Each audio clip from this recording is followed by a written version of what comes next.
हमारे चैनल को सब्सक्राइब करें और बेल आइकन दबाएं।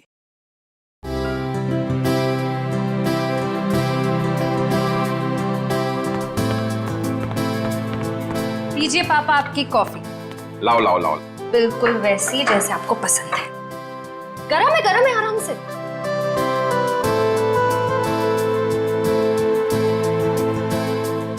वाओ, मेरी बेटी जैसी कॉफी इस दुनिया में कोई नहीं बना सकता। वो तो है, लेकिन एक जमाने में मैं भी बहुत टेस्टी कॉफी बनाया करती थी। तुम हो ही इतनी टेस्टी। हाँ?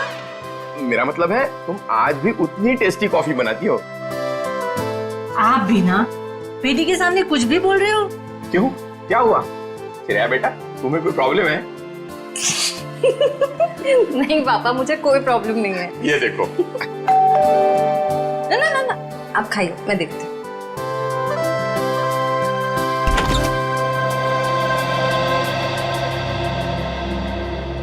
सिद्धार्थ, क्या हुआ, चौक गई मुझे देखकर? सिद्धार्थ बेटा आओ, अंदर आओ।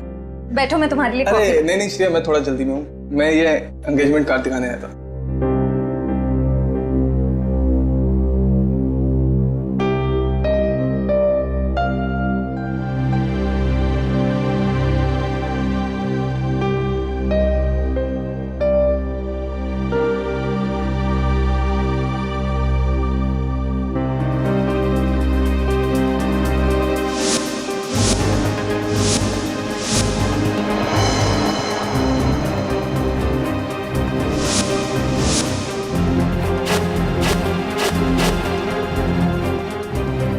कैसा लगा डिजाइन?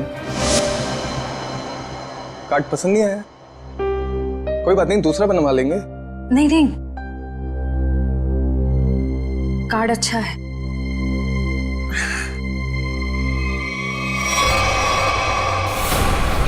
चल चल चल चल चल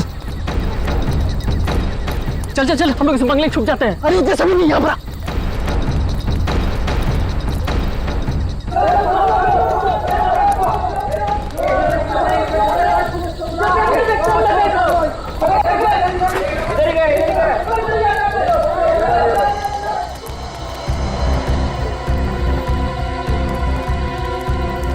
चल चल निकलते हैं यहाँ से। अरे रुक रुक रुक, हम लोग सारा सोना यहीं पे गाड़ देते हैं जमीन में। अबे तेरा दिमाग खराब हो गया है? मोहल्ले के लोगों ने हमारा चेहरा देख लिया है और अगर कल हम यहाँ दोबारा आए तो यहाँ पकड़े जाएंगे, खतरे में पड़ जाएंगे। हम लोग सोना लेकर बाहर नहीं जा सकते हैं, सारे लोग घूम रहे हैं। और तू खतरों से कब से डरने लगा? अरे खतरों से नहीं, तेरी बेवकूफियों से डर रहा हूँ। देखना एक दिन तेरी सारी बेवकूफियां हमें ले डूबेंगी, समझा? तू बेवकूफ किसे बोला? हाँ, सारा प्लान मैंने बनाया है। सारा प्लान तूने बनाया, इसका मतलब ये नहीं कि जेल भेजने का प्लान भी तू बनाएगा, समझो? जरूरी नहीं है मैं तेरा सारा बात मानूं, समझा? सोना यहीं गाड़ेंगे, यहीं। अच्छा, गाड़ के दिखा। अच्छा,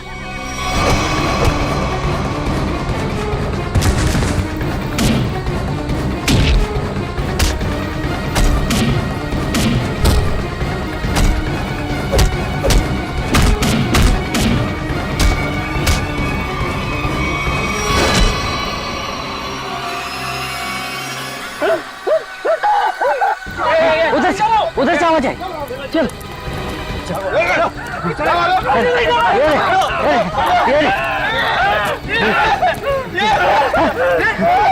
अरे ये तो कंकाल है।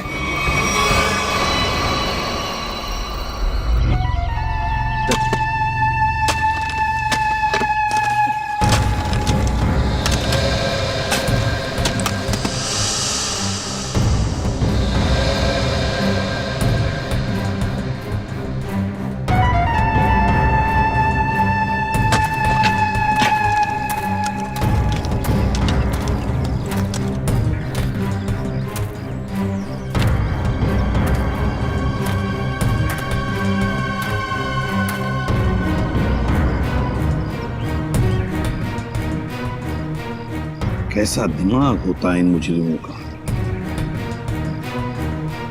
खून करके मन नहीं भरा तो डिजाइन बना दी हड्डियों की। सचिन, तुम दोनों एक काम करो, घर के अंदर से अच्छी तरह से तलाशी ले लो, देखो कुछ ना कुछ मिलता है क्या। हा? बॉस, ये देखो, उस सिर पे रहने ये डिजाइन हाथ और पैर की हड्डियों से बना। ये देखो, ये पैर की हड्डी और ये हाथ की हड्डी। टांगों की हड्डियां अलग अलग लोगों की हैं? हाँ तारिका, अलग अलग इंसानों की है। बस मुझे लगता है कम से कम 2 लोगों का तो खून हुआ है यहाँ पर। हाँ हाँ विक्रम। सर ये बाकी की हड्डियां मिल गई है, इन्हें यहाँ पे दफना के रखा गया था। एक एक हड्डी संभाल के उठाओ, हैं? एक एक हड्डी। ये देखो, रूही जरा देखो, घर के अंदर कहीं खून के निशान मिलते हैं क्या?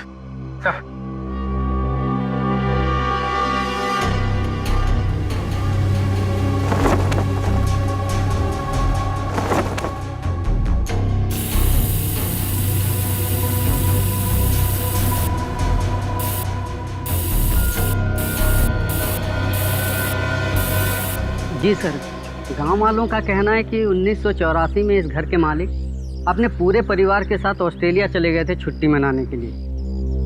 कुछ दिनों बाद उनकी मौत की खबर आई वहां से। पूरी फैमिली समुंदर में डूब गई। अच्छा एक बात बताइए, ये उनकी मौत के बाद कोई घर का ख्याल व्याल रखने नहीं आया था? नहीं सर, दोस्तों और रिश्तेदारों को लगता था कि इस घर में कुछ आत्माएं हैं। आत्मा? अच्छा, आप लोगों ने यहाँ पे आत्मा देखी है क्या? जी सर, कुछ परछाइयाँ दिखती रहती हैं अक्सर। हाँ, और कुछ ऐसी भयानक सी आवाजें भी आती है सर। हाँ? कैसी भयानक सी आवाजें? सर, कभी किसी के चीखने की आवाज, कभी किसी के रोने की आवाज आती है।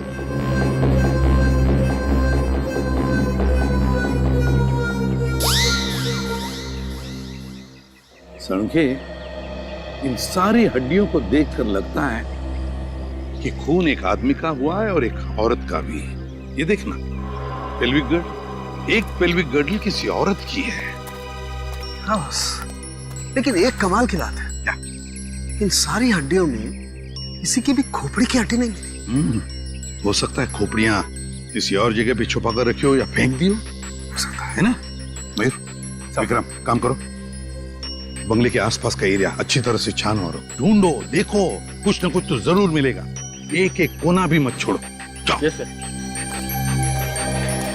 ये बंगला बंद ही रहता है और आप लोग आसपास रहते हैं? जी सर। यही घर मिला था तुम लोगों को?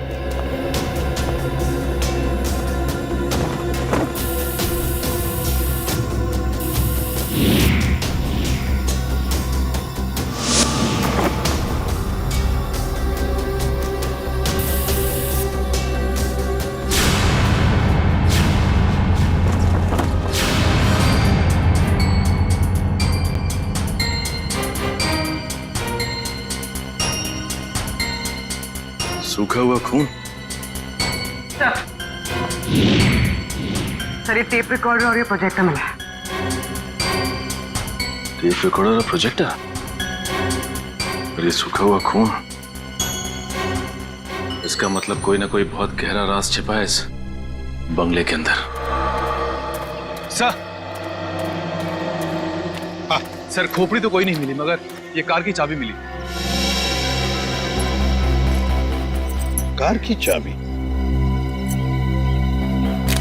है ना, बड़ी अजीब बात। कार की चाबी है पर यहाँ पर कोई गाड़ी नहीं। एक आदमी एक औरत की हड्डियां हैं पर उनकी खोपड़ियां नहीं।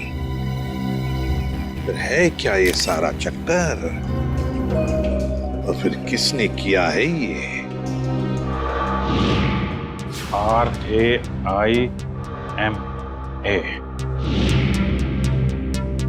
हड्डियों से रायमा लिखा है सर। रायमा लगता है किसी लड़की का नाम है ये। सर कहीं उसी लड़की का नाम तो नहीं जिसका हमें कंकाल मिला है? हो सकता है। अगर वो 2 चोर लुटेरे वहाँ बंगले में छुपने के लिए नहीं जाते तो हमें कहीं पता ही नहीं चलता कि वहाँ 2 मुर्दे गड़े हुए हैं। और ये भी पता नहीं चलता कि वहाँ पे एक आत्मा है। न जाने कितने साल पहले ये जुर्म हुआ है। और ताज्जुब की बात यह है सर कि खूनी ने लाशों को गाड़ा नहीं, बल्कि उनकी हड्डियों से ये डिजाइन बनाया। ये नाम लिखा रायमा। यहाँ पर से हमें कुछ चीजें भी मिली है ना, वो टेप रिकॉर्डर, प्रोजेक्टर और कपड़े। इन तीनों चीजों से हमें खूनी के बारे में बहुत कुछ पता चल सकता है। ज्यादा देर खुला नहीं घूमेगा ये खूनी। सर हमने उन सब चीजों को रिपेयर के लिए भेज दिया है। बहुत जल्द पता चल जाएगा कि हमारा शक सही था या गलत। और वो गाड़ी की चाबी जो हमें मिली थी, कीजो कार की चाबी। कीजो, अच्छा। तो फिर कीजो कार कंपनी से हमें पता चल सकता है। क्या आप हमें बता सकते हैं ये चाबी किस गाड़ी की है और ये गाड़ी आपसे खरीदी किसने? बिल्कुल बता सकते हैं। सबके इनिशियल पॉइंट में डालकर देखेंगे, फौरन पता चल जाएगा। आइए सर। एक मिनट, उससे पहले आप ग्लव्स पहन लीजिए। Thank you.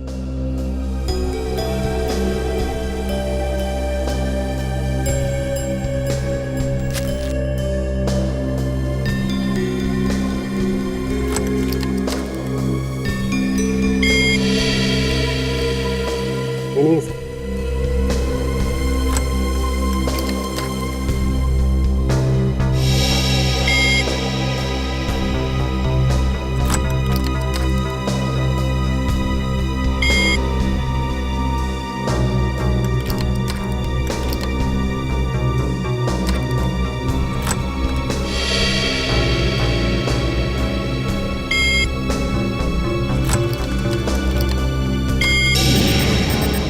ये देखिए सर, मैच कर गई। सर ये 2009 की कीजो FX मॉडल है और हमने इसे बनवाना बंद कर दिया है। कीजो FX 2009 मॉडल। आपके किसी कस्टमर ने कोई रिक्वेस्ट की थी ऐसी चाबी की डुप्लीकेट चाबी बनवाने की? ये पता करने में तो बहुत वक्त लग जाएगा। तो ठीक है, आप पता कीजिए। तब तक हम ये पता करते हैं कि 2009 के कीजो FX मॉडल की कितनी गाड़ियां चोरी हुई थी। मिलिंद जी। जी सर। कुछ हो रहा है कि नहीं? सर मैं कोशिश तो कर रहा हूँ सर।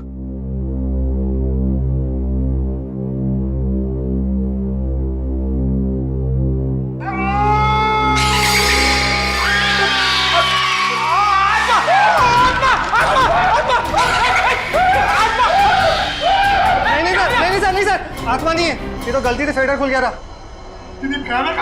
हाँ, ये वही रिकॉर्डर है जो आप लोग लेके आए थे, उसी में से आवाज आ रही थी। ये सर, ये आत्माओं ने शॉर्टकट मारना शुरू कर दिया है। ये अपनी आवाज यूज नहीं करती हैं, इस टेप रिकॉर्डर में आवाज डाल के यूज करती हैं। पंकज, ऐसा भी हो सकता है कि वहां पे कोई आत्मा हो ही ना, कोई इंसान ही ये सब खेल खेल रहा हो। मिलिंद जी। जी सर। आपको इस प्रोजेक्टर से क्या फुटेज मिला? हाँ सर, एक मिनट। हेलो रचना, तुम नीचे खड़ी हो? ओके, तुम वहीं रुको, मैं आता हूं। सर सॉरी सर, मुझे किसी काम की वजह से नीचे जाना पड़ रहा है। आप लोग ये रिमोट लीजिए ना, आप लोग फुटेज देखिए। पर सर जरा ध्यान से। ध्यान से क्यों? क्योंकि सर ये फुटेज कमजोर दिल वालों के लिए नहीं है।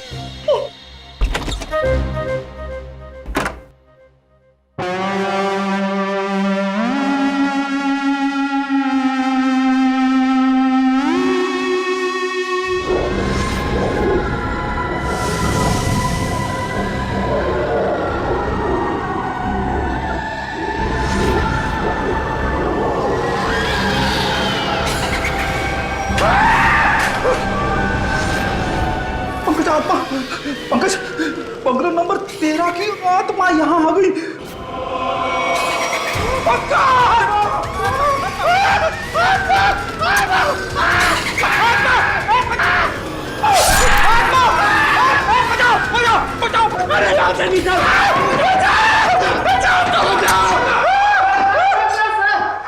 मैंने तो पहले कहा था सर, ये फुटेज कमजोर दिल वालों के लिए नहीं है। नहीं है। अरे आपको क्या इतनी सी फुटेज मिली थी? हाँ सर, अभी तो यही फुटेज मिली है। अरे ये क्या कम है, पता नहीं एसीपी साहब क्या कहेंगे ये फुटेज देखकर। आप उनसे ये मत कहना कि हम दोनों डर गए थे। सर मैंने तो उनको फोन करके सब कुछ बता दिया। हमारा अंदाजा सही निकला। ये खूनी इस प्रोजेक्टर के जरिए किसी को डरा रहा था, आत्मा बनकर। सर हो सकता है कि इस फुटेज का उन मुर्दों के साथ कोई लेना देना ही ना हो। I mean, लोगों में ये अफवाह फैली है कि इस बंगले में आत्मा है, तो हो सकता है कि ये पूरी फुटेज किसी ने किसी के साथ मजाक करने के लिए बनाई हो। नहीं श्रेया, नहीं, इन दोनों चीजों का जरूर एक दूसरे से कोई ना कोई संबंध है। ये डरावनी फुटेज उस खूनी के विकृत दिमाग में से ही निकली है। हाँ सर, किसी को डराने या मजाक करने के लिए कोई इतनी मेहनत नहीं करेगा। फुटेज में ये जो आत्मा है इसे प्रोफेशनल तरीके से फिल्माया गया है, स्पेशल इफेक्ट्स के साथ, जैसे फिल्मों वगैरह में होता है। और इस फुटेज को देख के लगता है सर कि खूनी को स्पेशल इफेक्ट्स का काफी ज्ञान है, या फिर हो सकता है उसने ये फुटेज किसी स्पेशल इफेक्ट स्टूडियो में बनवाई है। हाँ बिल्कुल सही, ऐसा ही हो सकता है। तो शहर में जितने भी स्पेशल इफेक्ट्स के स्टूडियोज हैं सब में जाकर के पता लगाना पड़ेगा। आइए सर, ये बलविंदर है, वो गाड़ी की चाबी इन्हीं की थी। क्या बात है सर, मुझे यहाँ क्यों बुलाया गया है? हमें आपकी गाड़ी की चाबी मिली है। कहाँ से सर? उन्नति नगर, बंगला नंबर 13। ये एड्रेस कुछ जाना पहचाना लग रहा है? नहीं सर। नहीं? रायमा नाम सुना है पहले कभी? बिल्कुल नहीं सर। मगर सर इसका मेरी गाड़ी से क्या लेना देना है? आपकी गाड़ी है कहाँ? सर वो तो कई सालों से गायब ही है। कब से? 5 जुलाई 2011। दरअसल मेरा टैक्सी का बिजनेस है। मेरी कंपनी का नाम है बलविंदर एंड कंपनी। मेरा ड्राइवर प्रीत उस दिन गाड़ी लेकर न जाने कहाँ गायब हो गया। तब से लेकर आज तक मेरी गाड़ी का कोई अता पता ही नहीं है सर। और उस ड्राइवर का? अस्पताल से फोन आया था कि उसे वहां भर्ती किया गया है। मैं उसे वहां देखने गया था। उसकी हालत बहुत खराब थी सर। आग लगने की वजह से उसका थोड़ा शरीर जल गया था। रहता कहाँ ये तुम्हारा ड्राइवर? सर आजकल वो मानसिक चिकित्सालय में है। सर वो बहुत गहरे सदमे में है। मानसिक चिकित्सालय? कौन से हॉस्पिटल में है वो? सर पूना से 50 किलोमीटर आगे एक स्टेट मेडिकल सेंटर है, वहीं पर है वो। State medical centre?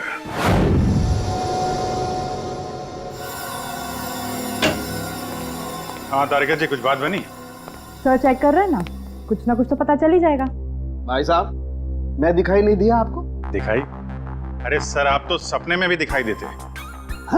हाँ सर, आज सुबह ही सपना देख रहा था। जैसे ही मैं फॉरेंसिक लैब में आता हूँ, आप इस केस के बारे में कुछ ऐसी बातें बताते हैं कि शाम तक खूनी पकड़ा गया। विजीत, तुमने सपना देखा? जी सर। और सपने में मुझे देखा? जी सर। तुमने सपने में तारिका जी को देखा होगा। जी सर। नहीं सॉरी सर, क्या क्या कह रहे हैं सर आप भी? तो बताइए डॉक्टर साहब, इन कंकालों ने अपनी आप बीती बताई? हाँ, थोड़ी बहुत बातें पता चली है भैया। सबसे खास बात ये कि ये कंकाल वक्त के साथ कंकाल नहीं बने। खूनी ने इन्हें मारने के बाद तुरंत इन्हें कंकालों में बदल दिया है। मतलब खूनी ने इनकी खाल को एसिड से जला दिया है। माय गॉड, इतनी बेरहमी से मौत हुई इनकी।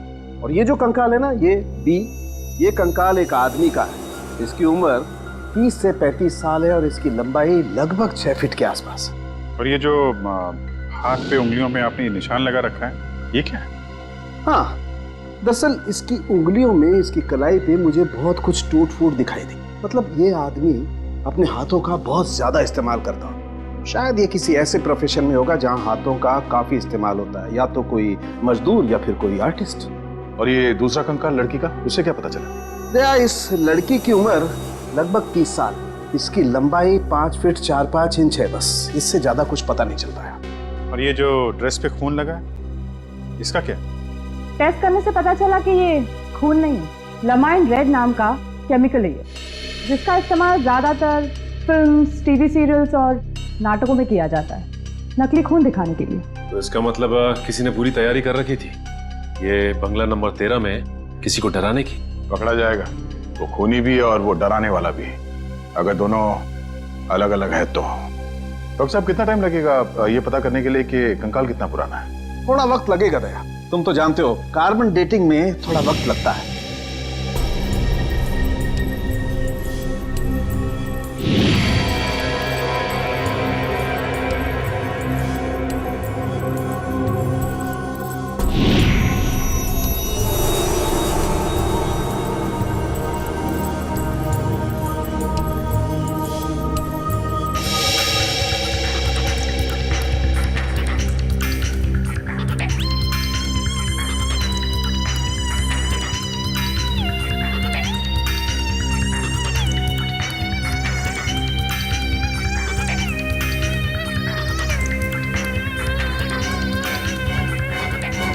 गुड, अब गणित शुरू हो गई है। अब पता लग जाएगा दरअसल इन लोगों की मौत कब हुई थी। सर मुझे लगता है इन दोनों को एक साथ ही मारा होगा।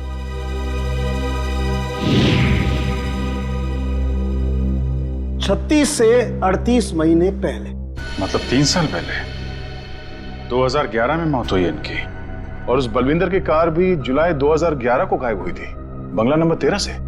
सर अब तक तो खूनी शहर छोड़ के भागा होगा, उसे ढूंढेंगे कैसे? भागने दो, कहां तक भागेगा? सीआईडी से नहीं बच सकता। Excuse me. जी, सीआईडी से। हेलो सर, मैं आप ही लोगों का इंतजार कर रहा था। अच्छा, जो फुटेज हमने भेजी थी उसके बारे में कुछ पता चला? हाँ सर, उसको चेक किया मैंने और उसके सारे स्पेशल इफेक्ट्स हमारे स्टूडियो में ही हुए थे, लगभग 3 साल पहले। गुड। उस फिल्म का नाम क्या था? सर फिल्म का नाम था आत्मा की चीख। हाँ, और सर वो फिल्म पूरी नहीं हो पाई थी। अधूरी फिल्म की फुटेज। सर वो फिल्म तो अधूरी थी ही, साथ में हमें हमारा पूरा पैसा भी नहीं मिला। कौन से बैनर की फिल्म थी ये? प्रोडक्शन हाउस का नाम क्या था? सर वो नए लोग थे और उस प्रोडक्शन हाउस का नाम था, 1 मिनट, हाँ सर उसका नाम था magic media works. Magic media box. अब तो यही लोग बताएंगे कि इस आत्मा की चीख को लोग सुन के नहीं पाए। ब्रीत की हालत भी पिछले 3 सालों में बिल्कुल सुधार नहीं हुआ। उस वक्त भी किसी लड़की की आत्मा के बारे में बात करता था और आज भी करता है। सर लड़की की आत्मा? अच्छा, पिछले 3 साल में जितने भी लोग प्रीत से मिलने आए थे उनकी लिस्ट चाहिए हमें। हाँ, हैरानी की बात यही है सर, पिछले 3 सालों में इससे कोई भी मिलने नहीं आया सिवाय मिस्टर बलविंदर के, जो इनके इलाज का खर्चा उठा रहे हैं। बलविंदर? जी सर। ओके।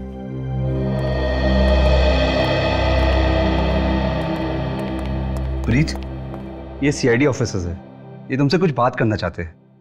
सीआईडी? ये सीआईडी क्या होता है? सीआईडी का मतलब है दोस्त। और प्रीत, दोस्त किसे कहते हैं?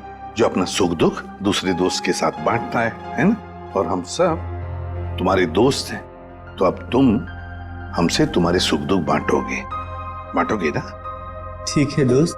देखो प्रीत, अब मैं तुमसे कुछ कहूंगा, कुछ पूछूंगा, इन सब चीजों का बड़े शांत दिमाग से मुझे जवाब देना। याद करो, जुलाई महीना 2011, तुम उस रात बंगला नंबर 13 में गए थे 2 लोगों को लेकर। हाँ, 2011 बंगला नंबर 13।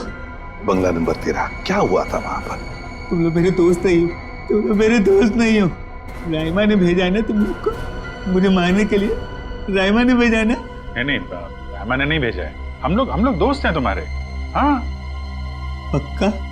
बिल्कुल पक्का, राइमा ने नहीं भेजा है हमें। अब बताओ क्या हुआ था उस रात उस बंगले में, है?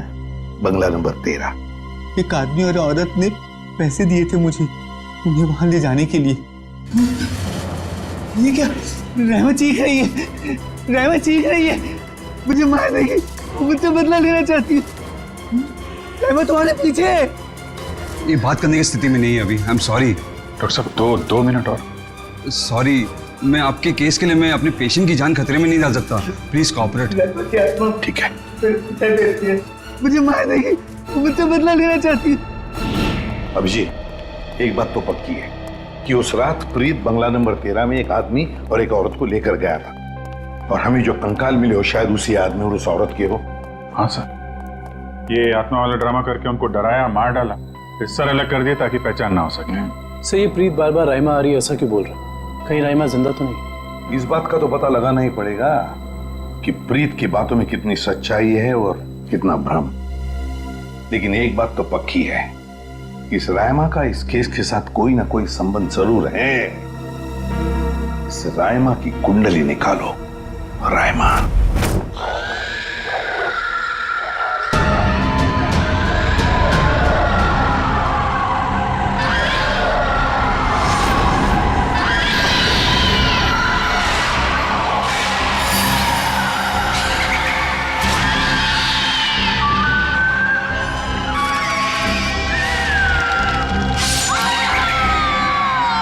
ये फुटेज आपको जिस बंगले से मिली वहां खून हुआ है?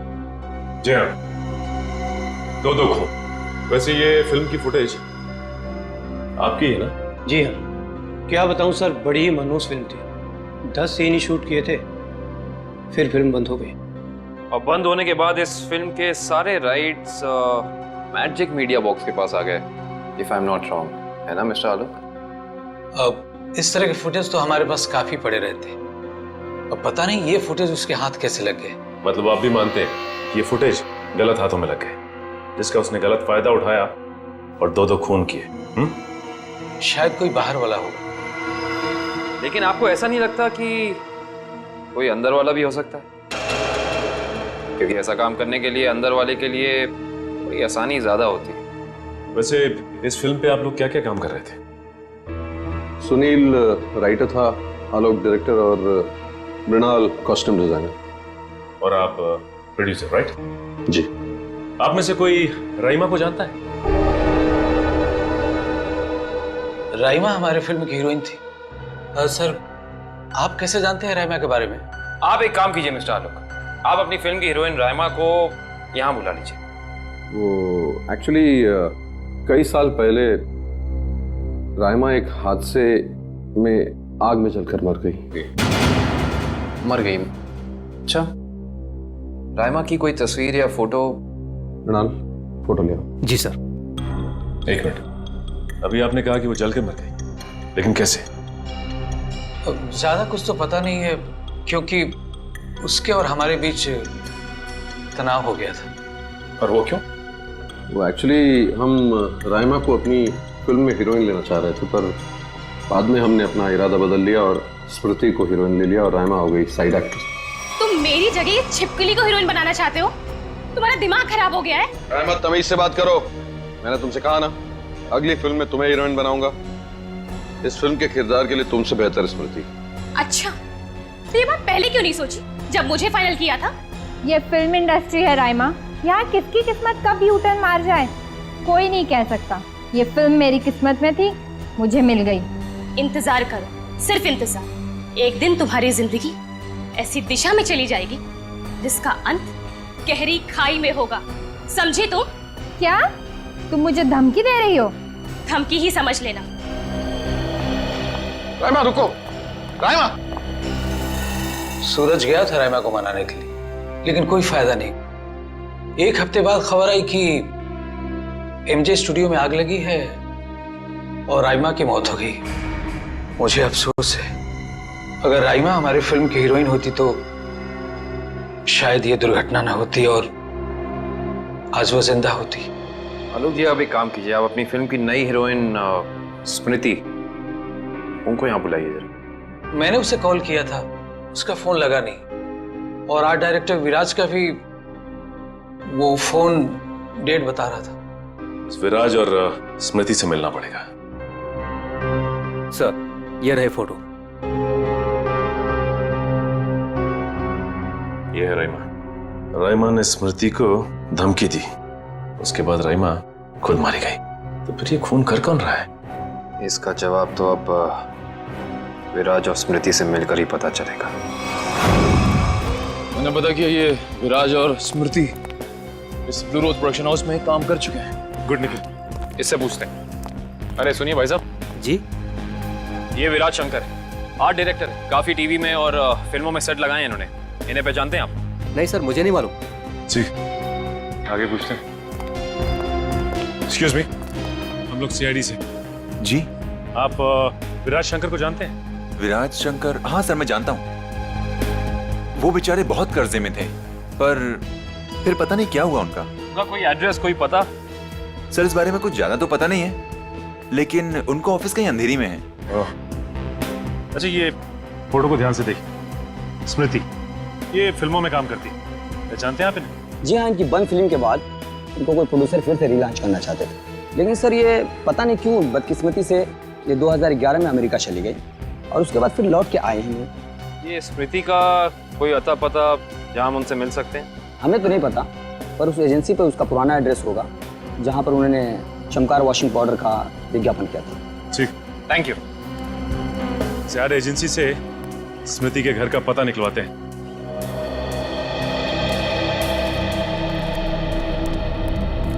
पुलिस की रिपोर्ट के हिसाब से राइमा इसी एमजे स्टूडियो में जलकर मरी है। पता नहीं काबिल, लेकिन ये बात इतनी सीधी है नहीं जितनी की लग रही है। जैसा कि फाइल में लिखा हुआ है कि स्टूडियो में आग लगी रात के 2 बजे। ये राइमा स्टूडियो में 2 बजे करने क्या आई होगी, जबकि यहाँ शूटिंग भी नहीं चल रही थी। सही कह रहे हो सच, लेकिन एक बात है जो मेरे दिमाग से निकल नहीं रही है, वो ये कि यहाँ रात 2 बजे आग लगी तो सुबह 5 बजे तक किसी को पता क्यों नहीं चला? और रिपोर्ट के हिसाब से यहाँ आग 5 बजे लगी। जिन पुलिस वालों ने इस केस की तहकीकात की थी उन्होंने जरूर कुछ गड़बड़ की है, तभी तो केस के 2 महीने के बाद उनका ट्रांसफर यानी कि तबादला हो गया था। हो सकता निखिल, लेकिन उससे ज्यादा अहम बात यह है कि रिपोर्ट के हिसाब से यहाँ राइमा की एक हड्डी तक नहीं मिली।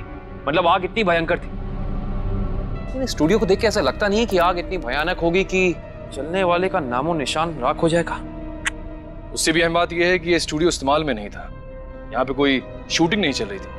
फिर राइमा यहाँ पे आई क्यों? इसका पता तो तभी चलेगा जब हम इस स्टूडियो को अच्छी तरह से छान मारेंगे। देखते हैं क्या मिलता है।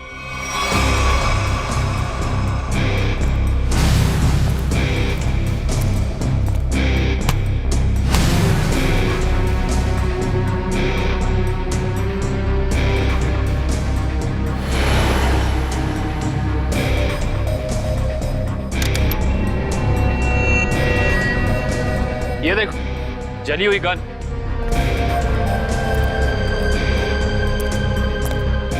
हाँ, ये तो पूरी पिघल चुकी है। पुलिस वालों ने लगता है अपना काम ठीक से किया नहीं, देखा नहीं इसे पहले।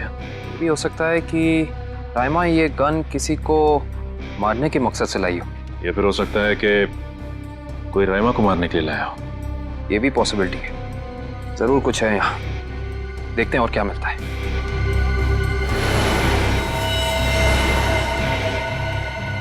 सर, कंकाल। 1 मिनट, निखिल जरा संभाल संभाल। करण, शीट ला।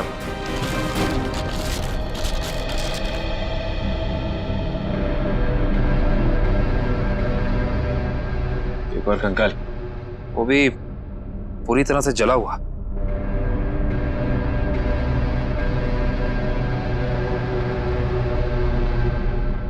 बॉस, इसकी पेल्विक गर्डल से पता लगता है कि ये कंकाल किसी लड़की का है। सर, कहीं ये कंकाल राइमा का तो नहीं है?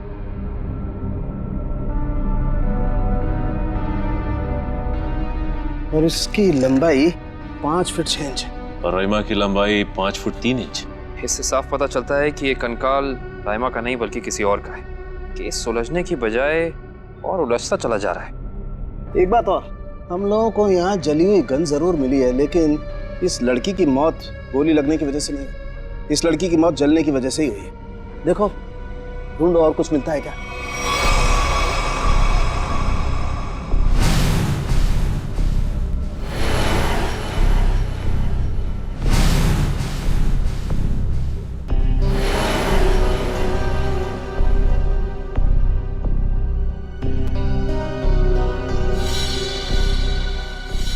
सर ये देखिए सर, बाल बाल।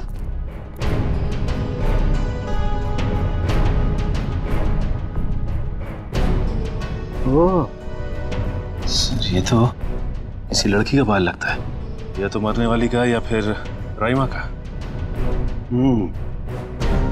ये किसका बाल है ये तो डीएनए के बाद ही पता चलेगा। सर, ये अरुण है, विराज जी के वर्कशॉप के इंचार्ज। जी, आपको कुछ बनवाना था? जी हाँ, हथकड़ी बनवानी है। हथकड़ी? मैं कुछ समझा नहीं। हाँ, अपनी बनाई हुई हथकड़ी खुद अपने हाथों में पहनेंगे तो थोड़ा दुख कम होगा। अब समझ में आया, इतने सालों के बाद ख्याल आया आपको कर्ज के रुपयों का। कर्ज के रुपए? हाँ, इसीलिए तो आप उन्हें ढूंढ रहे हैं, क्योंकि वो लोगों से लिया हुआ कर्ज वापस नहीं कर पाए। नहीं मैडम, हमारा यहाँ आने का मकसद कुछ और है। विराज को बुलाई, कहाँ है वो? ये तो कोई भी नहीं जानता। कर्जदारों से परेशान होकर आज से 3 साल पहले जुलाई 2011 में न जाने कहाँ गायब हो गए। जुलाई 2011? सर, 5 जुलाई 2011। सर, मुझे लगता है कि इस विराज के भागने की वजह कर्जा नहीं कुछ और है, जिसका कुछ ना कुछ संबंध उन कंकालों के साथ जरूर है। मुझे तो लगता है उनमें से एक कंकाल विराज का है। याद है सारुण के साहब ने कहा था, आदमी वाला कंकाल किसी मजदूर या आर्टिस्ट का है जिसने जिंदगी भर अपने हाथों से बहुत काम लिया है। और हो सकता है सर शायद वो दूसरा कंकाल स्मृति का हो। ये विराज के परिवार वाले कहाँ रहते हैं? सर जहां तक मुझे पता है उनके परिवार में कोई और है ही नहीं। विराज अकेले ही थे? जी सर। चीज मिल जाती डीएनए सैंपल के लिए तो कंकाल वाला राज खुल जाता। ये सारी पेंटिंग उन्हीं की है ना? जी सर। देखो जरा।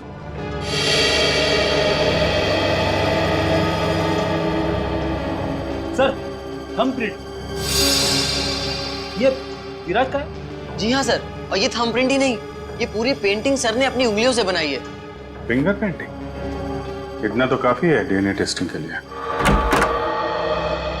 आप लोग? हम लोग सीआईडी से। अच्छा अच्छा, आइए आइए, आप ही ने फोन किया था ना? जी हाँ। दरअसल बात यह है कि हम स्मृति के बारे में आपसे कुछ पूछताछ करना चाहते हैं। पूछिए ना, क्या पूछना चाहते हैं आप? क्या आप बता सकती हैं कि स्मृति का आपके अलावा इस दुनिया में और कोई भी नहीं है? नहीं, उसके माँ बाप बचपन में ही गुजर गए। अब बची है तो ये बूढ़ी दादी, बहुत ही प्यार से पाला है मैंने उसे। ये स्मृति अचानक अपना फिल्मी करियर छोड़कर अमेरिका क्यों चली गई? वो कभी किसी को कुछ नहीं बताती थी, हमेशा अपना मन का करती थी। उस दिन भी उसके मैनेजर का फोन आया, कह रहा था कि मैडम किसी विज्ञापन की शूटिंग के लिए अमेरिका जा रही है। उसके मैनेजर से मैंने पूछा कि कब वापस आएगी वो, तो उसने कहा 3-4 दिनों में। लेकिन पूरे 3 साल हो गए, अब तक उसका कुछ पता नहीं, कुछ पता नहीं। कब की बात है ये, कुछ याद है आपको? कैसे भूल सकती हूँ, 5 जुलाई 2011। सर वो कंकाल भी 3 साल पुराना है सर, कहीं वो। सर कम से कम इतना तो पता कर दो, मेरी बच्ची के साथ हुआ क्या? नहीं वो इस दुनिया में है भी या नहीं? जब तक इस राज का बोझ मेरे दिल पर रहेगा, मैं इतना चैन से जी पाऊंगी, न मर पाऊंगी। देखिए, मैं आपसे वादा करता हूं कि सच क्या है इसका हम पता लगा लेंगे। प्लीज आप अपना ख्याल रखिए, ठीक है? हाँ डॉक्टर साहब, डीएनए की रिपोर्ट आ गई क्या? हाँ, पेंटिंग पर जो सूखा हुआ सलाइवा मिला था, वो सलाइवा ये बताता है कि वो आदमी वाला कंकाल विराज का ही है। और हमने स्मृति की दादी का भी डीएनए टेस्ट करवाया, जिससे पक्का हो गया कि बंगलो नंबर 13 में जो कंकाल मिला था वो स्मृति का है। इसका अंदाजा तो हमें हो ही गया था। अब इस केस में हमें आगे ले जाएगा ये तीसरा कंकाल जो एमजे स्टूडियो में जला हुआ मिला था। इस कंकाल से कुछ पता चला? हाँ, इस जली हुई लड़की का कंकाल विराज के कंकाल और स्मृति के कंकाल दोनों से ज्यादा पुराना है। और ऐसा लगता है कि इस लड़की को सिगरेट पीने और तंबाकू खाने की बुरी आदत थी, क्योंकि इसके जबड़ों से हमें तंबाकू के अंश मिले। और वो बाल इसी जली हुई लड़की के हैं? नहीं, वो बाल ना तो इस जली हुई लड़की का है, ना ही स्मृति का है। सर कहीं ये बाल रायमा का तो नहीं है? सर इस केस की सुई घूम फिर के रायमा पर आकर अटक गई। पता लगाना पड़ेगा रायमा के साथ आखिर हुआ क्या था। जैसा कि आप देख रहे हैं, सीआईडी ने एक और खूनी को पकड़कर एक बार फिर साबित कर दिया है कि उनके नाक के नीचे से कोई भी मुजरिम बच के निकल नहीं सकता। इस बार पकड़ी गई है बंगलो नंबर 13 में हुए खून की हत्यारी रायमा। एक मिनट प्लीज। सर क्या ये बात सच है कि आप एक बाल के जरिए रायमा तक पहुंच गए? देखिए, इस वक्त हम आपके सवालों का जवाब नहीं दे सकते। जल्दी जब हम प्रेस कॉन्फ्रेंस लेंगे तब आपको सब बता देंगे। ओके, ठीक है? चलिए हटिए, अब जाने दीजिए। चलो हटिए। रायमा जी, आपने उन मासूम लोगों को क्यों मारा? क्या वजह थी इसके पीछे? रायमा जी, रायमा जी, प्लीज पीछे हटिए, प्लीज। रायमा जी,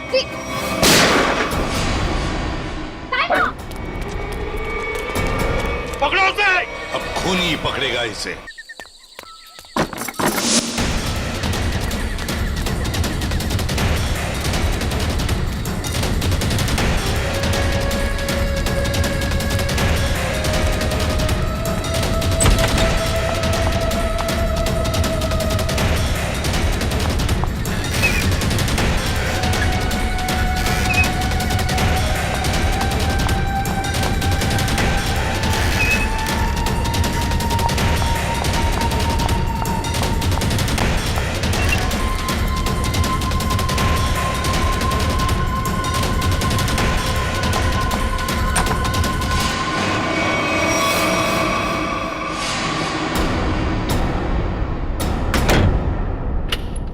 बस,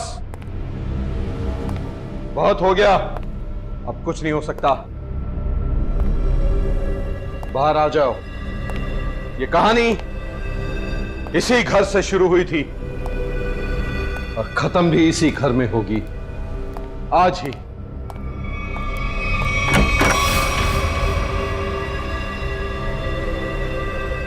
छुपने का कोई फायदा नहीं, बाहर आ जाओ। सुना तुमने?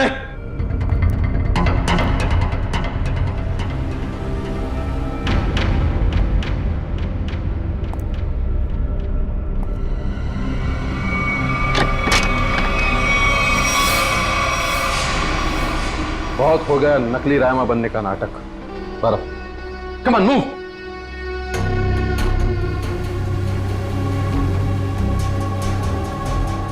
कौन हो तुम?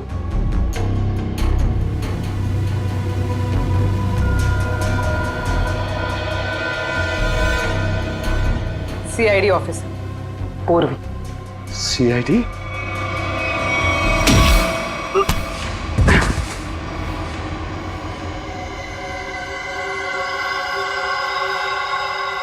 मैं और राइमा एक दूसरे से बहुत प्यार करते थे, इसलिए जब हीरोइन का रोल राइमा की जगह प्रीति को मिला तो तुम्हारे दोनों कानों से धुआं निकलने लगा है? हाँ, हम स्मृति को सबक सिखाना चाहते थे, इसलिए हमने उसके अतीत के बारे में रिसर्च शुरू की। राइमा को पता चला कि एक्ट्रेस बनने से पहले स्मृति ड्रग्स के कारोबार से जुड़ी थी। इसलिए राइमा ने स्मृति को ब्लैकमेल करना शुरू कर दिया। क्यों? स्मृति को लगा कि उसका करियर खत्म होने वाला है, उसके रीलॉन्चिंग के सपने पर पानी फिर जाएगा, इसलिए उसने और उसके बॉयफ्रेंड विराज ने एक किलर को रायमा की सुपारी दी। यह तो अच्छा हुआ कि उस किलर की गोली से रायमा नहीं मरी, बल्कि वो अपराधी खुद उस आग में जलकर मर गई।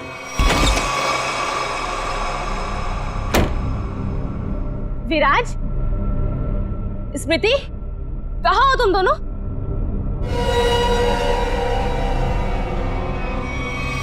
कौन हो तुम? जिया। जिया? कौन जिया? और ये दरवाजा क्यों बंद कर दिया? ताकि तुम्हें अकेले में तोहफा दे सकूं। हाँ? स्मृति और विराज को ब्लैकमेल करने का तोहफा। हाँ? और क्या कर रही हो तुम? सुना है आग से जलकर मरने में बहुत दर्द होता है। आग? छोड़ो मुझे, प्लीज, गोली मत चलाना। मौत से बचकर कहाँ भाग रही हो? मौत से तो आज तक कोई नहीं बच पाया। छोड़ दो मुझे, प्लीज छोड़ दो मुझे, गोली मत चलाना, प्लीज छोड़ दो मुझे, छोड़ दो मुझे। कोई आखिरी ख्वाहिश?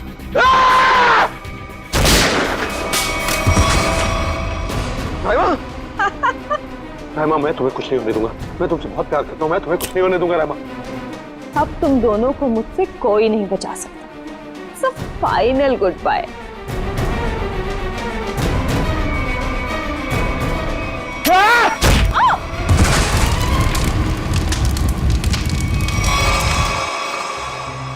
और रहीमा, उसका क्या हुआ? जिंदा लाश बन गई वो। तब मैंने ठान लिया, अब मेरी जिंदगी का सिर्फ एक ही मकसद होगा, स्मृति और विराज की बर्बादी। मैंने उन्हें यकीन दिला दिया कि रायमा जिंदा है, इसलिए वो लोग यहां आए, उस ड्राइवर को लेके जिसने एमजे स्टूडियो में आग लगाई थी। और फिर तुमने उन्हें डराना शुरू कर दिया, उनके दिमाग में यह भ्रम पैदा कर दिया कि यहां पर रायमा की आत्मा अभी भी है जो उनसे बदला लेना चाहती है। हाँ, और फिर उन्हें मार डाला और उनका सिर काट के अपने साथ ले गए, ताकि अगर कभी उनकी लाश मिलती भी है तो उन्हें कोई पहचान ना सके। बेवकूफ हो तुम, बेवकूफ। अगर कानून की मदद लेते तो उन दोनों को वैसे ही सजा होती, मगर नहीं, तुमने कानून को अपने हाथों में लिया, उन दोनों को बेरहमी से मार डाला।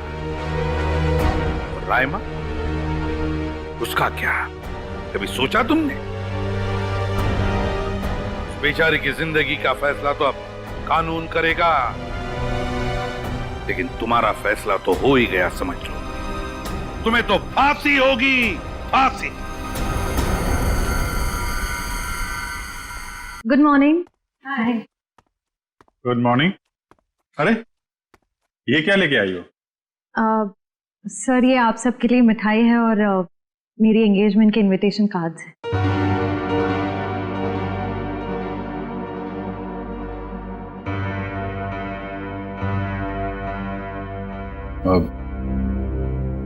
तारीख पक्की होगी? जी सर, 28 सितंबर। अच्छा। दो हफ्ते बाद ही है। काफी तैयारी करनी होगी आपको तो।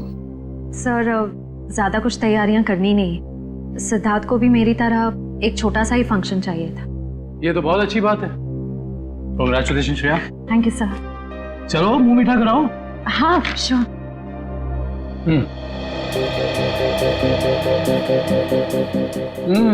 ये लड्डू तो बहुत अच्छे हैं। ओह सर, आप लोग भी लीजिए ना। हाँ थैंक यू सर। लो फ्रेडी, मुंह मीठा करो। रहने तो मीठा खाने का मन नहीं है मेरा। अरे फ्रेडी, एक लड्डू से कुछ नहीं होगा, लो ना। Sir please. ये हुई ना बात पूर्वी। तुम ही लो श्रेया। नहीं सर थैंक यू, लेकिन आप सबको जरूर आना है। ये भी कोई पूछने की बात है श्रेया? हम सब जरूर आएंगे, है ना सर?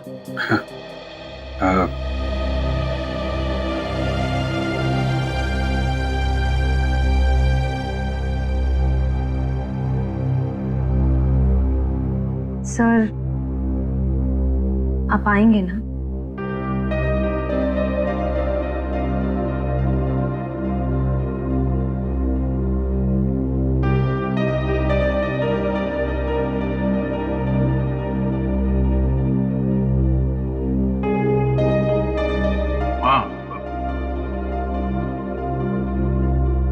मैं जरूर आऊंगा।